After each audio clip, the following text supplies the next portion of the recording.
चलिए आज बात करते हैं सफलता के उस एक ब्लूप्रिंट के बारे में। एक ऐसा ब्लूप्रिंट जिसने सच में लाखों करोड़ों जिंदगियों को बदला है। और देखिए, ये कोई मामूली टिप्स की लिस्ट नहीं है। नहीं, ये तो सोचने और काम करने का एक पूरा का पूरा फ्रेमवर्क है। हाँ, बिल्कुल सही सुना। 4 करोड़।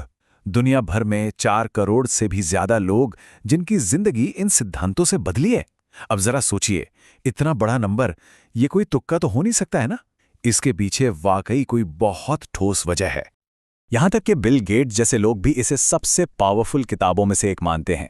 तो ये बात साफ है कि ये सिर्फ कुछ अच्छी सलाह नहीं है, ये वो असली ढांचा है, वो ब्लूप्रिंट जो असल में विनर्स को बाकी सबसे अलग करता है।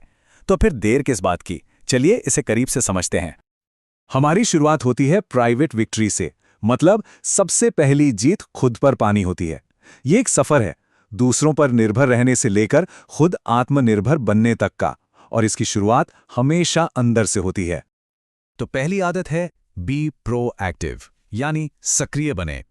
इसका सीधा सा मतलब है अपने जीवन की बागडोर अपने हाथों में लेना, अपनी जिंदगी की जिम्मेदारी लेना, उन चीजों पर फोकस करना जिन्हें हम सच में कंट्रोल कर सकते हैं, जिन्हें स्टीफन कोवी ने सर्कल ऑफ इन्फ्लुएंस कहा है।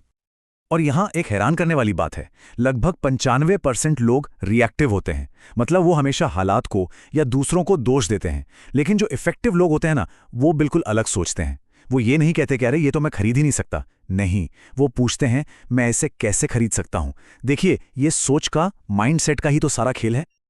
वाह, क्या बात कही है। जरा इस पर गौर कीजिए। ये एक बहुत पावरफुल कोट है जो हमें दूसरी आदत तक ले जाता है। सोचिए, क्या हो अगर कोई अपनी पूरी जिंदगी सफलता की सीढ़ी चढ़ता रहे और जब वो चोटी पर पहुंचे तो उसे पता चले कि सीढ़ी तो गलत दीवार पर लगी हुई थी। बस इसीलिए दूसरी आदत है begin with the and in mind, यानी अंत को ध्यान में रखकर शुरुआत करें। हाँ, ये सुनने में थोड़ा अजीब लग सकता है, पर यह तरीका बहुत कारगर है। यह आदत असल में अपने कोर वैल्यूज को, अपने पर्सनल मिशन को समझने के बारे में है। क्योंकि एक बार जब मंजिल साफ हो जाए ना, तो रास्ते के हर फैसले आसान हो जाते हैं। ठीक है, तो अब मंजिल तो साफ हो गई, पर सवाल यह है कि उस मंजिल तक लगातार पहुंचे कैसे। और यहीं पर आती है हमारी तीसरी आदत, पुट फर्स्ट थिंग्स फर्स्ट, मतलब जो जरूरी है उसे पहले करो। देखिए, ज्यादातर लोग अपना समय क्वाड्रेंट 1 यानी क्राइसिस में और क्वाड्रेंट 3 यानी इंटरक्शंस में बिता देते हैं। वो हमेशा अर्जेंसी के जाल में फंसे रहते हैं। लेकिन असली राज यहीं छिपा है। जो लोग हाईली इफेक्टिव होते हैं वो क्वाड्रेंट 2 में जीते हैं। वो उन चीजों पर ध्यान देते हैं जो इंपॉर्टेंट तो हैं पर अर्जेंट नहीं हैं, जैसे प्लानिंग करना, तैयारी करना, खुद को बेहतर बनाना। वे असल में क्राइसिस को आने से पहले ही रोक देते हैं। तो देखिए, ये जो पहली 3 आदतें हैं, ये हमें बनाती हैं इंडिपेंडेंट, आत्मनिर्भर। ये है हमारी प्राइवेट विक्ट्री। लेकिन असली इफेक्टिवनेस अकेले काम करने में नहीं है। उसके लिए हमें एक कदम और आगे बढ़ना होगा।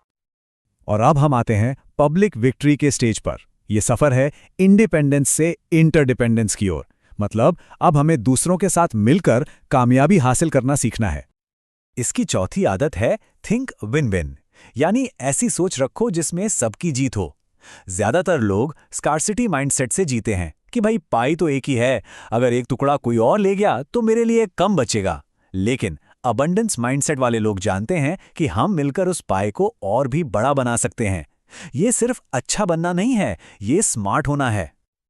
पर विन विन की सोच तभी काम करेगी जब हम सामने वाले को सच में समझें। और इसीलिए 5वीं आदत है seek first to understand then to be understood. मतलब पहले दूसरों को समझो, फिर अपनी बात समझाओ। जरा सोचिए, क्या कोई डॉक्टर बिना जांच किए, बिना बीमारी समझे दवा लिख देगा?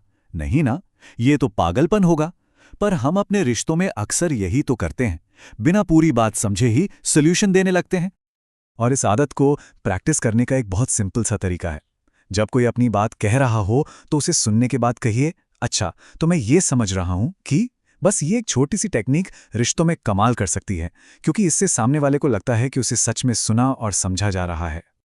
तो जब विन विन थिंकिंग और गहरी समझ एक साथ मिल जाती हैं तो जादू होता है। और यही है हमारी छठी आदत, सिनर्जाइज।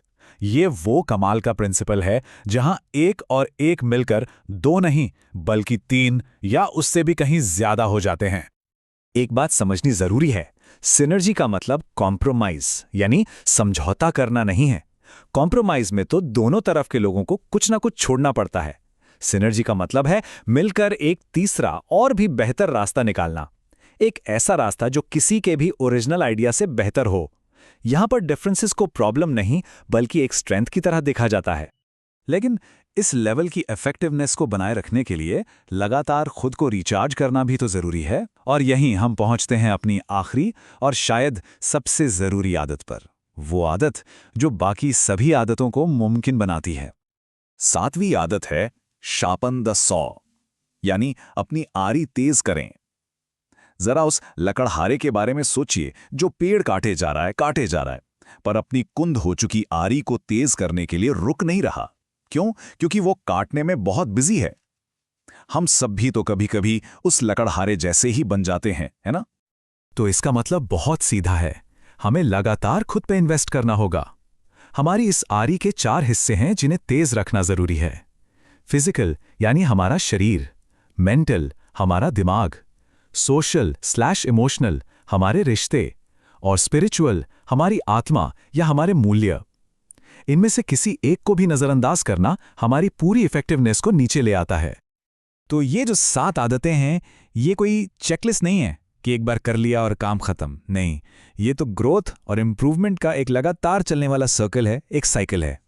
जब हम रेगुलर तौर पे खुद पर उन चारों डायमेंशंस में इन्वेस्ट करते हैं तो हम ग्रोथ और इफेक्टिवनेस के एक अपवर्ड स्पाइरल में आ जाते हैं।